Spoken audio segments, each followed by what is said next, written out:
Dostlar, bugün mən ad gün vlogumu çəkirəm və indi mən məktəbdən gəlmişəm. İndi mən giyinəcəyim paltarları sizə göstərəcəm və oraya gedəndə də mən sizə videonu çəkəcəm. Deyiləm, göstərirəm. Belə bir köynək giyinəcəyəm və belə bir şalvar giyinəcəyəm. Və hər gedəcəyimizi göstərəcəm yolda. İndi saçımızı darayaq və giydirik. Şimdi biz Armud'a geldik ve burada ne olacağını mən sizə danışdım.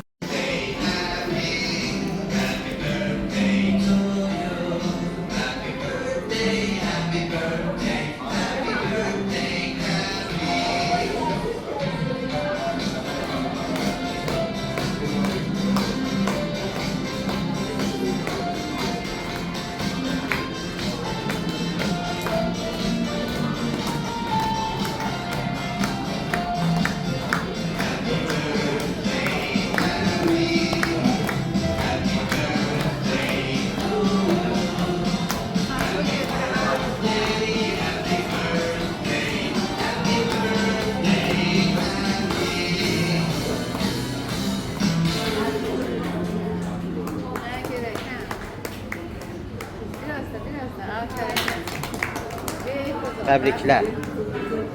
Bu yaxınlarda da mən hədiyyə vlogumu çəkib paylaşacağım.